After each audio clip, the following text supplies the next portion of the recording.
Thank you, everyone, for joining the Counted Up podcast. My name is David Haley, and I run Countalytics. We are an inventory management company. We use computer vision and machine learning to solve our clients' problems with inventory. Again, with the Counted Up podcast, we talk to innovators in the space. We talk to people who are doing really phenomenal things from the inventory perspective, also airline, catering, and healthcare. So today, our esteemed guest is Lance Hayward. Lance is from the Hayward Partnership. How you doing today, Lance?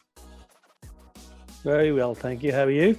I'm doing great, man. I'm doing great. Thank you so much for joining us today. So just a little bit about the Hayward Partnership. The Hayward Partnership is based in the UK, but they're a virtual company, and they have a boutique consulting services for the travel, catering, and retail industry. So that's a little bit about you. Is there anything else I missed that you'd like to add? Yeah, I can pick that up as we go through the chat. That's no problem at all. Yeah. Okay. Yeah. Sounds good. So let's talk a little bit about you and where you're from and how did you get into the travel space. Okay, I'll give you a potted history if you like. Okay. I was actually born in Bombay in India. And I was part of a very large family, a very large Anglo-Indian family. My mother was one of 14 kids. Oh, wow. And my father was one of 5. So I got exposed to the logistics of running a very large family at a very early age. It was quite interesting that the heritage that I've got is, and I did a DNA test recently. There's lots of new firms that if you can send away your DNA, it'll track down your heritage. Mm-hmm. And it was discovered that 45% of me was actually UK and Ireland. Oh, wow. Okay. And 38% was the Indian subcontinent, and a little bit of German in there, 7.2 in Germany. So it's fascinating to track it back. There's a lot of people doing it at the moment. And it's pretty cool. I need to do one of those. I haven't done one of those, but I've been thinking about doing it. Yeah, you should. It's great. A few surprises in there. And right. In 1972, I came back to England. I immigrated to England because, unfortunately, my father died quite young. He was 32 at the time, and my mother decided that she'd come over to England to, give me an education and give me the best opportunity in life. Worked tirelessly. She was one of those people that would be described, I guess, as a unskilled labor. So she worked in factories and so on. And if you look back at those early days when I was sort of 10 years old to about 15, that was kind of tough. It didn't seem like tough when I was there, but it was tough because we didn't have any money. We lived in a single room. We used to go to laundrette on the weekends to clean our clothes, there was no disposable income. So it was a fun way of growing up, and you obviously get close to your parents by doing something like that. The investment that she put in me kind of worked, actually, surprisingly. Because more people were surprised about. Kind of worked. Well, she. Bearing in mind she came to England to give me an education, I was more interested in sport. I was more interested in playing rugby and football and basketball and you name it. She was, she couldn't really help me too much with the work side of it, on the studying side of it. But surprisingly, I came out of the whole thing with a clutch full of O levels and A levels. And even got a degree in sports degrees. So I came out of education marvelously ill-equipped to join a catering organization. as most of us are, actually, when we come out of education. Yeah, exactly. And I fell into airline catering quite by accident. It was because I got fired. I was working in a manufacturing company that produced batteries. It's quite a famous one. It's still going today. And my illustrious job in that was to dip these little tiny battery cells into acid. Oh, wow. And that Sounds like a safe job. Yes, well, health and safety wasn't high on the agenda in the 80s, as you can imagine. um, anyway, I complained to the supervisor because the acid was actually burning through the gloves that they gave me, and Wow. eventually burning through my hands as well. And when I showed him my hands, and it was all so full of scabs and stuff, I said, "Look, this is something wrong here. I can't do this." And he less than politely told me that if I couldn't do the job, I could leave. I've taken out the expletives for your benefit. Right. HR wasn't then what it is today in terms of how to treat employees. But on that day, I walked across to a company called ACS, which was Airline Catering Services, which was part of the overall Forte empire. And with my scabby hands, I walked into there and said, "Can I have a job, please?" And they instantly gave me a job working as a general assistant in their hot kitchen. Oh, wow. And I've been kind of hooked on the industry ever since. Bearing in mind this was a school. I just loved the dynamic nature of it. No day was different. I was working with a bunch of crazy chefs in an atmosphere that seemed to be completely chaotic and full of jokes and lots of fun. And I just loved it. I just loved it. And that enthusiasm hasn't changed over the years.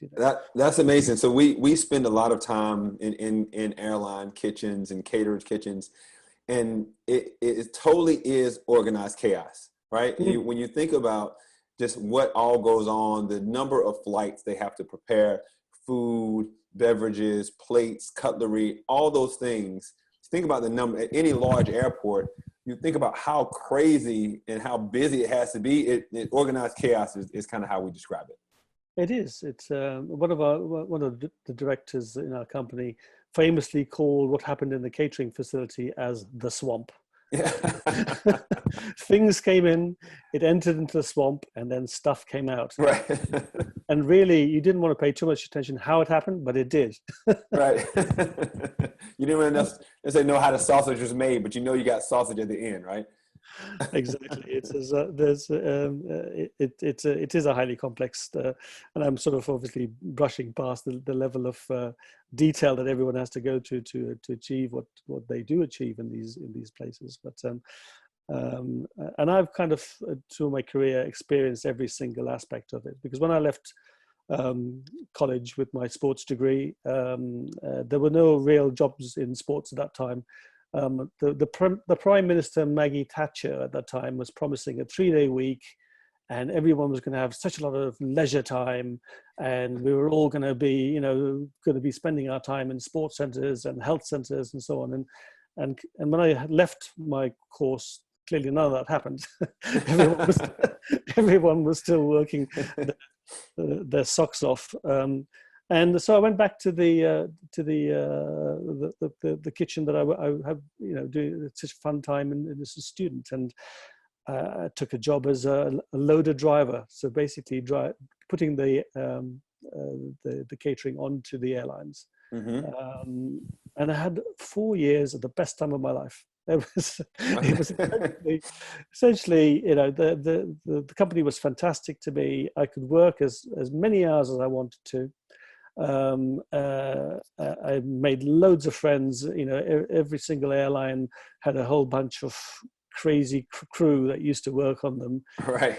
And we made some great friends. Once I gathered enough money, I'd take the money, and then I'd go traveling, and I'd go to wherever I travel the world. When I ran out of money, I came back and started the job again. It was just, why did I ever stop? Exactly. So you were there for almost 30 years. Is that right? Yeah. 1985 I started. 2014 I left. Oh wow! Yeah. And in that time, I did the driving. I was a supervisor. I then went into customer services. I then followed Mr. Shepherd into national accounts, who you have interviewed already. Took on a load of contracts which were dealt with across all the region and across into Europe. I was a general manager of operations. I did business development. I set up a new business called In-Flight Services Management, which was doing all the logistics and managing an airline on behalf of the airline. Right. Sales and commercial director, support services director, and then finally strategy and integration director for Alpha LSG. And at that point, it was a 300 million pound business, 4,000 staff, and I was essentially number 2 in that organization. So all my life, and the enthusiasm hasn't diminished. Sounds like a good time. Since the start. Sounds like a good time. Yeah. So one of the reasons that we started Countalytics actually is, as we saw from the catering perspective, when you're in the kitchens, as I said, it's very chaotic, but it is organized chaos. Like, things are very productive as well, right? Things really get done, and flights leave on time. The flights are provisioned and catered on time. So how we help our clients is helping them manage that inventory a lot better, right? Because the inventory is where the money is, right? That is where the money and the time and efficiency is. So that's what we try to do. Can you talk about, I guess, while you were head of strategy or second in command, some of your biggest challenges from an inventory perspective? Yeah, managing inventory was by far one of the biggest challenges. It's a complex industry. The often quoted stat is that a 747, sadly, is being phased out now, but a 747 carries like 40,000 different products on board, different items that is loaded every time it takes off on a long haul flight. The volume of passengers, IATA, until obviously COVID hit, were forecasting doubling the number of passengers that went from 2017, which was around the 4 billion mark, to almost 8 billion. I mean, I think they're going to have to rethink that forecast now, obviously, but it's just mind-blowing volumes. And it's not just, the food, it's the beverages, it's the in-flight retailing, it's the sundries items, the toilet rolls, the napkins, the glasses, the plastic glasses, and so on, and all the equipment that goes with it. And so it's we talk about it being catering, but it's actually logistics, right? And it's inventory management, which is absolutely fundamental to it. We set up a premium kitchen in Heathrow, which had 42 different airlines in it. Wow! And the number of SKUs we were managing for that particular operation had more food items than Marks and Spencer's that did on their shelves. Oh wow! That's crazy. It is, and to manage that in a dynamic environment, it's an environment where the product it comes in, has to go out in a very short period of time. Needs to be there. You need to know what you have on the shelves as to what you can order. From an equipment perspective, it's a whole different ball game. The airlines tend to own the equipment, but from a supplier perspective, you've got a number of different motivations. You don't want to run out of that equipment, because if you run out of that equipment, it means that your whole production line stops becoming efficient. It stops. You're going to have to wait, and before it gets washed and you come back. So the natural tendency is to, if you've got enough space, to hoard it. Right. So even when you go through that painful exercise of doing the monthly stock takes, and the airlines would go monthly stock takes, but for these particular items which nobody seems to manage properly, I want weekly stock takes, and some of them I want daily stock takes. Right. And things are still disappearing. It's and there was a lot of time and effort spent in trying to work out where things were at any given time. I can still remember the conversations with some of the major clients. I was like, where have all the teapots gone? Right. I put 400 into the system last week, and they seem to have gone. Where's the teaspoons? How can you go through 1 million teaspoons in a year? Right. And you spend a lot of time trying to track it down and trying to work out exactly what these things are. And you've got a mixture of manual operations, and some of the bigger facilities have got technical ways of identifying how much equipment they have in their system. You're trying to marry that up around the global network, right. with different time zones and with different flights, on the flights not keeping to schedule. They come Right. along and they divert and they're delayed, and Yeah. it's trying to count a herd of cats as they scatter across a plane. Exactly. Yeah. Um, We've seen something very similar. We were doing a project where we were helping just focus on liquor inventory that goes in the plane, and that is, it sounds simple, but if you think about just counting the liquor, and when in the U.S. you have those miniature bottles, right? The miniature airplane Yep. bottles, which are very easy to put into somebody's pocket or put into a purse, right? And so you're losing this. And what our setup was as soon as the person put the liquor in the tray, like we would take a picture of it. We take a picture of it and it immediately tell them if that was right or not. And I think what people didn't realize is, one bottle might only cost, 75 cents or $1. But when you have, 10 of those on each flight at least, 10 of those trays, and then you have, 3 to 4 million flights a year, one bottle can be a $40 million problem very, very quickly. Right. Wow. And I think it's hard for some people to just fathom how big of a problem these things can be. That's such a huge volume related industry. We used to have costings on food down to 4 decimal places of a penny. Wow. Because a slight slight overportioning or slight underportioning could result in big shortages or big overages. Right. And a huge amount of wastage. You're trying to balance the wastage with operational efficiency, and it's each individual item matters. Right. And some of the systems which are in place, both from an airline perspective and from a caterer perspective, are at best archaic. Right. It's reliant on little Joe at the end of a very long shift, walking around with his pencil and paper, trying to work out how much have I got on the shelves, how much am I going to need, how much am I going to order, and surprisingly enough, they get it wrong. Yeah. And you get some stores. When I was running Stansted, there was a guy that was my stores manager at the time. And he prided himself on never running out of product. And the way he did that was to buy extra freezer space. And there was when I walked in, there were 3 very large freezers outside the freezers that were already in the facility, full of stuff. Mm-hmm. And I never run out of things. And by the way, I need another freezer. So I had a look at what I was doing, and I spent some time just going through the products and putting a little date mark on each of the products that were on there. And I came back, 3 weeks later, and I saw which ones had moved and which ones hadn't. Mm-hmm. And I had a chat with him and said, what we're going to do is I'm going to remove 2 of the freezers that you've got in the car park because you don't need them. Right. Yeah. It forced him to manage it better. And if you've got data at your fingertips, like the things that like the data that the Catalytics is going to be giving customers, then you've got some informed information to make sure you've got an operation that runs efficiently. Exactly.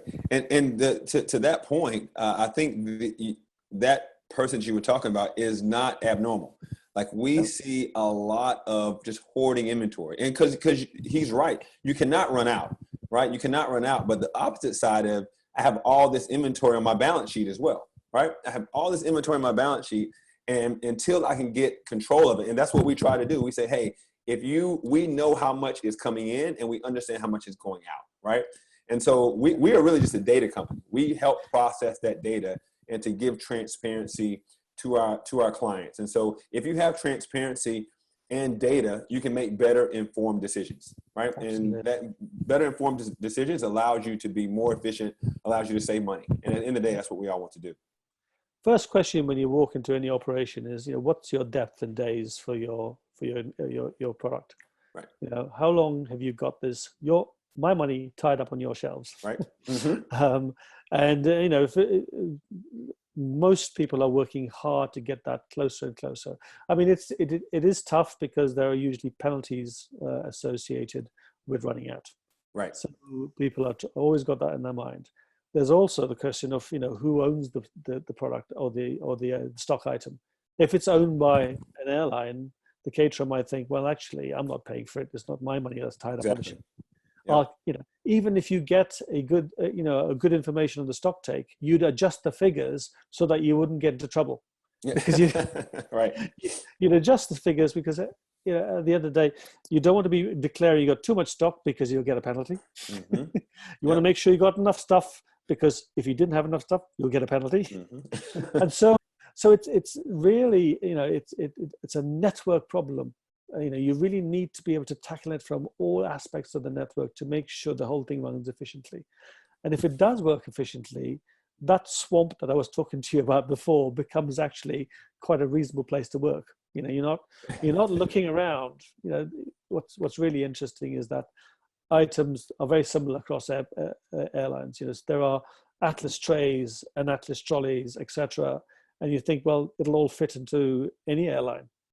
And some of the big things that disappear from an airline perspective, they find their equipment in locations they have never flown to. Right, exactly. Yeah. Right. It's like, there's a famous thing where a flag carrier in the UK, the guy was on holiday and he went to a third world country and he found those very large cargo pods that are put into the wide body area. Yep. Mm-hmm. He found a village of these and people living in them. Oh, in a wow. location in a location that they've never flown to. Wow. that is interesting. That is interesting. Yeah. And that's saying, multiply that problem with all the other, issues, and the inserts that go into the ovens will fit other ovens. So you've got a problem with one airline, you've got the inserts from another airline that will fit. You take that, you put that in there, they're an hour short. Exactly. Yeah. Yeah. And one big thing we see also is just the time and effort from a people perspective, right? From a labor perspective, a lot of times that's not counted. But you say, hey, if you have just like the person that is going on at the end of his or her shift and going on doing a manual inventory count, they might spend 2 or 3 hours doing that and still be 50 to 60% accurate, right? And I think that's the dollars that a lot of times companies don't quantify, that we try to make allow them to quantify, to say, hey, you have 2 people just focused on inventory and that's all they do every day, all day. Like, what if you could apply those resources somewhere else and make another portion more efficient? Absolutely, and I think it's more than that. If you forgive me for saying it's actually because they're counting, they're not managing their staff. Exactly. Right. Right. And what's the cost of not managing your staff while you're busy counting? And I think people tend not to have specialist counters every month to come and do it. It's usually the manager or the supervisor. Right. That's they have got day jobs. Right. And that day job has to be parked while you're doing this. And it is, you're absolutely right. It's time consuming. It's very often futile. Mm-hmm. Yeah. Exactly. And there's not enough decent data that you can examine at the end of the month to say what went wrong, guys. Yeah, I totally agree. So as we move away from you being in corporate America, and you said, hey, I think I want to start my own consultancy. Like, yeah. How was that decision made? As I want to have a safe job to move into airline and catering consulting. Yeah, as most people have found out, there are no safe jobs out there at the moment. That's true, especially nowadays. That's very true. But no, my ambition was always to set up my own business when I reached 50. Mm-hmm. Not because I didn't like the organization I was working with and so on. It's just that corporate life is a 24/7 demanding thing, which you're majority of the time not in control of. Right. You're, especially when you've got a large remit, you never really have an hour off, let alone a day off, because even when you've got a day off, you're thinking and the emails keep coming. especially when you're running a 24/7 operation. Right. It doesn't stop. And once you've been through it for 30 odd years, you've kind of seen most of the problems at that time. So it was always my intent, and the opportunity came when Alpha and LSG. I was strategy director at the time. We put together a proposal to put Alpha and LSG together. Alpha and LSG. Alpha, a big regional player, LSG, a big global player, and the UK made sense for those two players to come together. So I spent the best part of 2 years putting that deal together, implementing it, and then managing the integration of those two operations. Wow. And it was and my plan was always at the end of that to leave on good terms, and then set up my own sort of consultancy at that point, because quite frankly, I didn't need the security blanket Right. of a wage that's coming in. I paid off my mortgage. That's good. I have no kids, so it's it all helps. So it started off as a one-man band, really, providing services from my own experience. I had planned to take it easy, but within 2 weeks, I got a call from the director of procurement for IAG, which is the group that has British Airways, Iberia, and Welling at that time. They hadn't quite acquired Aer Lingus at that juncture. And he had been a guy that I'd negotiated with in my role as sales and commercial director, and he was in British Airways at the time. He recognized what I could do, and he asked me to come in and write a strategy paper for the group, for the catering. And so I spent 6 months. That's my first appointment. 6 months working on that, which was a great first client, as you can imagine. Right. You got a great deal of credibility by having that as a first client. I then went on to work with other large corporations like Scorpio Heinemann, which was a big retailer in Europe, and a few smaller ones. I worked with Robert in his company called Deluxe, which is a private jet catering company. So I just love the variety that the business brought, Yeah, that's amazing. Yeah, and what I found was that people were coming to me for projects that really wasn't in my comfort zone for my skill set, and also they were quite large projects which I couldn't handle on my own. So I've got you get to know a lot of people when you've been sales director for a global company. So I invited 2 or 3 guys to join, to see whether they'd work together as purely independent. I didn't want any staff; they're all independent. Right. The things that they have in common are they've all been there, they've done it, they've got the T-shirt, they've had very large remits and jobs, very, very experienced in their field. So it grew, and then as it started growing and we started getting the bigger projects, then more and more people wanted to join. Because it was, it's a group that picks projects and initiatives which are interesting, exciting, that we want to be involved with. We do it because we want to, as opposed to we have to. Right. And it's now we have 17 people around the world. We're about to add another 2 to that list. Watch this space.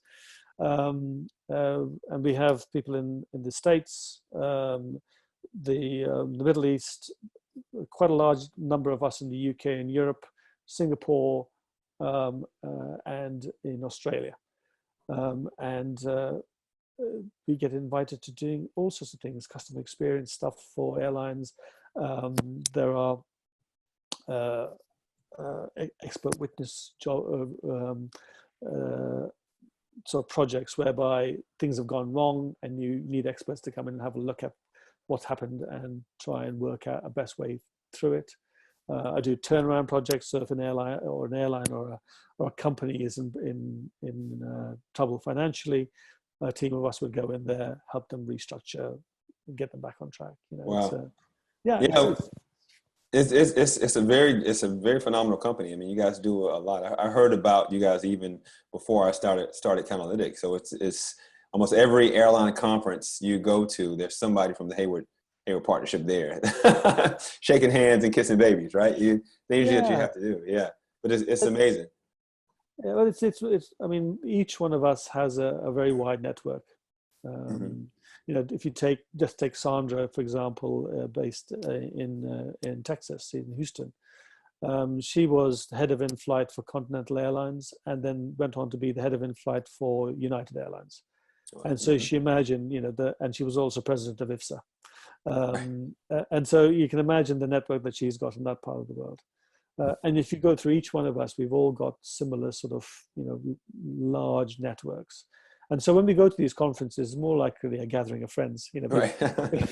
we've known each other for forever. Yeah.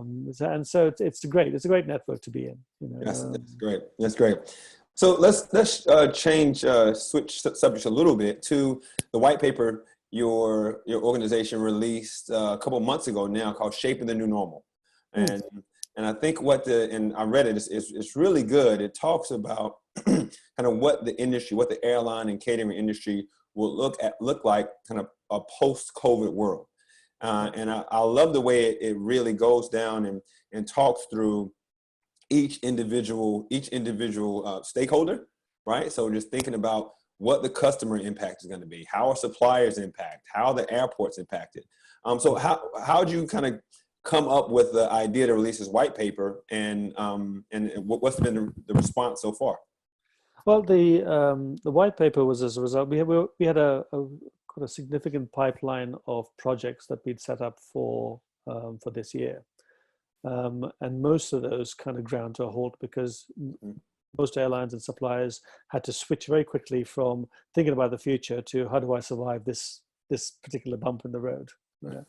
I mean, the airline industry is wonderfully resilient. You know, if you look back to the history of all the different things it's had to cope with throughout the years, it didn't take them long to get back on track again. You know, sometimes 2 or 3 months. 9/11 was the longest challenge that they had. It took about a year to get past that, to get all the sort of security protocols in place so that people felt safe enough to fly. This one is a whole new level. This one has impacted it greater, and I should imagine will be felt much longer before it recovers, because it actually impacts on every single one and actually looks at the fundamental nature of global travel and what global travel it gives as a benefit, but also gives as a risk. And so the mass transportation has a responsibility to make sure that, you know, people can move from place to place freely, because clearly the desire to do so is there, but to do it in a safe manner.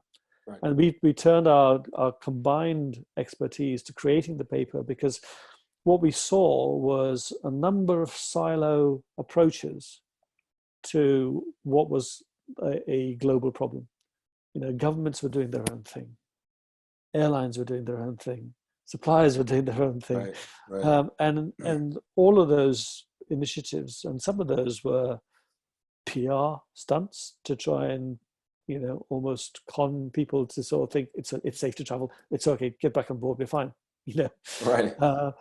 And made no sense. Others were contradictory. So there were some people saying, "Oh, we'll turn one of the seats backwards, so and then you're okay." It's like, where's the logic in that when everyone's saying, you know, you need to be 2 meters apart? Right. And some people have masks on. Other people say, "Forget it. There's no point doing that." So many mixed messages, which, if you came back down to the passenger level, ultimately confused the life out of them. Mm-hmm. You know, it's like, what is it safe? You know, can I go there? Will I be, you know, people going to Spain from the UK 2 days ago were okay. You know, yesterday they got a call. There was a government announcement that said, by the way, you need to isolate for 2 weeks when you come back. They've just gone. Right. You know? Right. They haven't got the authority to leave their work for 2 weeks when they come back to isolate. Right. You know? So this knee-jerk sort of reactions by governments and by organizations is causing more and more confusion, which is leaving the whole industry in tatters at the moment. You know, you look at the volumes that are being actually carried. You know, they're 90% down in many cases. Yep. You know, best forecast going forward is 50%. Yeah, and that's the best.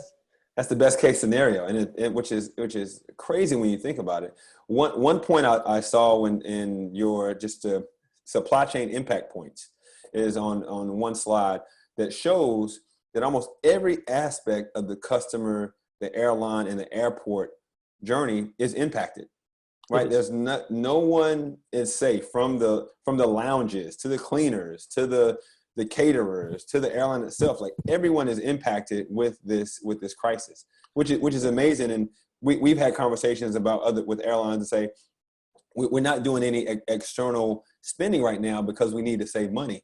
And what we say is, this is probably the time you need to be reinventing your processes to help you save money, right? Absolutely. Because you have to be you can't carry the inefficiencies you had pre-COVID to post-COVID. I think that's the key. It is, and it is a tough argument to accept and to make, because I can understand where they're at. They're looking at losing millions a day at this moment in time, and they're sort of thinking, right, how do I get through this bit? The only way they can survive, as you're quite right, is to become more efficient, more clever, more innovative. And to really tackle some of the duplication and the waste that exists in the industry at the moment. But they have got no money to do it. Right. And they'd love to, but they've essentially, boards are turning around and saying there's a CapEx ban. Mm-hmm. So it actually forces suppliers to then think through, how else can I fund this, which enables the innovation to be introduced, but to be able to then be funded differently. Because if cash is king at the moment in time, how do you do this? Because, you know, when I first saw the Counterlytics product, I was so excited, because I think it's one of the things that people have been trying to get to the bottom of for many years and have failed. You know, I've seen automated systems, but they're few and far between. There's some automated systems, like the one that Heinemann has in Germany. It's a warehouse system which is fully automated, touchless, and it's as sensitive as they know when they're packing a tray. Whereas if you put a eyebrow pencil in that shouldn't be in there, it'll flag. Right. You know, so, but that is a rarity. You know, most of the organizations out there, and they don't, obviously Heinemann have a lot of money to be able to invest in that sort of system. But most of the organizations over there would benefit hugely from the product that you've created. Yeah, I mean that's one of the reasons we started the company, because we know, I used to work my background is an auditor. I was an auditor, so I've spent many a day doing counting inventory. Right. And I was like, there has to be a better way. There has to be a better way than me and a team of people with a sheet of paper and a pen walking around a warehouse or walking around a kitchen. Right. And especially now that everyone has a mobile phone or cameras are so accessible that, and everything is on video now. If you think about it, like all the warehouses, all the kitchens are video for other reasons. And if you could take that information that you already have, or it's very easy to get data from, then you can be much smarter about your decisions, and that's exactly what Counterlytics does. Hey, you can take a picture of this. We'll count the inventory for you. You can go back to doing what the work, making your company, your airline, your catering more efficient. Yeah, and the key, I think, most people have already got some systems in place, or they have something that they need to input. So the ability to interface with some of those systems, can you actually design things bespoke so that people can actually still use things which they needed for other things. Very often the counting system, the stock takes are linked to financial systems, Right. which then work out what their actual to realizable variances are. So yes, we do that. Yep. So we can direct link through an API, or we can also, for people who don't want to connect with API, we have downloadable CSV files, and right. So you can upload a CSV file into Oracle, into SAP, almost any ERP system. You can upload a CSV file. So we make sure that our platform is very easy to manage and very easy to integrate with other ERP systems. So yes. Mm-hmm.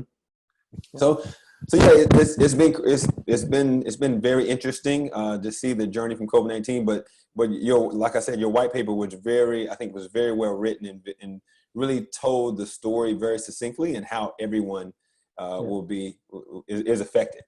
Yeah, the issue with the paper is more because we wanted to highlight the issue. At the moment, you're trying to wonder who's going to put their hands up to try and lead that coordinated approach. Everyone's kind of looking after their own backyard right now. And so we've kind of targeted our paper primarily to sort of major consultancies who are going to be working with governments, because it's really the government that needs to step in and say, if you require some mandatory biosecurity checks before getting into the airport and the airline environment, then this is how it's going to work. This is who's responsible to actually fund it, and then start doing it. No one's putting their hand up at the moment to say, I'll fund that. Because no one's got, it's not law. No one's made it mandatory. But if you think about it, social distancing, which is supposedly the answer to stopping this disease spreading, is impossible in an airport and an airline environment. Yep. So if it's impossible, then you have to sort of step back and say, how can I make people safe before they get into that environment? Yep. How can we make sure that there's pre-testing involved? Now, what does that look like? Now, I'm in discussions with a number of companies now who are coming up with those processes. But it's a case of sort of saying, well, who's going to stand up and say, right, okay, let's put our arms around this and make this happen? Because until we make sure that people going into that environment is safe, people are always going to wonder. The minute you get into the airport, you'll find you can't social distance. Right. You don't have to get into a transportation to get to the aircraft very often. Right. And you're like this. Exactly. There's no way you can observe a social distance on a bus. Right. And getting to the airport, you're on crowded trains, you're in crowded, it's a sticky plaster when you sort of say, well, let's socially distance. Social distancing in an airport means all the retailers will go out of business. Yep. Yeah. Well, regional airports are already going out of business. Mm-hmm. So why are we trying to sort of, everyone's coping with it at the moment because it's easy to social distance when there's no passengers. Right. Exactly. When they start coming back, or to get them back to economic levels, you've got to have that structure in place. And that's what, there's a number of us working hard behind the scenes to try and people getting engaged in that conversation. Yeah, I totally agree. I think it has to be, the comfort level starts with the passenger, right? The passenger has to be comfortable to, yes, I know I'll be safe when I get on the bus, I get on the train, and I get in that airplane. And I think until we have that, until we have an answer to make the customer, the passenger, safe and comfortable, then we have a very, very tough battle, a tough road ahead of us, unfortunately. Very much so. Yeah. Well, you know what, Lance, this has been great. I really appreciate your time to be on the podcast Count It Up. It's really been enlightening. I know so much more about you. So much more about you now, besides the stuff that Robert tells me. Now I know I can hear it directly from you. He unfortunately knows too much about me. So. Well, thank you very much for your time. I really appreciate it. I wish the Hayward Partnership much success. The white paper is great. I'm giving it to all my airline, catering, and airport friends, and so they like it as well. So I look forward to talking to you again, and we'll be in touch.